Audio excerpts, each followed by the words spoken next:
Also for Adam and his wife, the Lord God made tunics of skin and clothed them. So right after they sin and they're kicked out, God actually sacrifices an animal. And this is like so crazy to think about. I mean, if you ever think about if you cut yourself, you feel the warmth of blood, all this.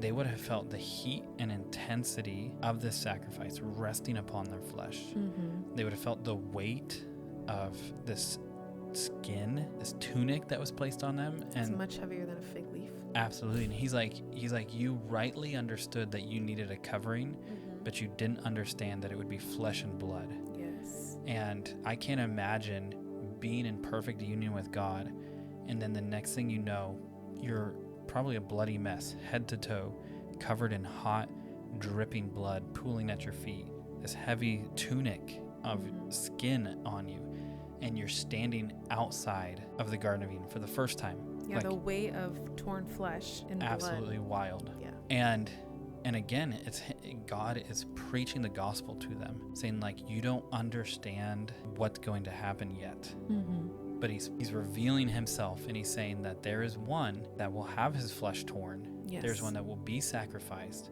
and his blood needs to be applied. You will put him on. You will put Christ on. And he's like, this is the only way that you have any hope of coming back to me. Mm-hmm. And man, so then when we're reading about Jesus as like the second Adam, and we're reading about him as the sacrifice, and we're reading about eventually the veil torn and all this, our heart starts to burn when you realize, like, in Revelation, there's this verse, it may seem obscure, but it's like, he's a lamb slain before the foundation of the world. Mm-hmm. You're like, well, that's cool. Get that on a shirt. Yeah, right? But before Eden, this was the plan. Yep. And so God wasn't reactionary. He's preaching to them, this is the way that I'm bringing you back to myself. Yes.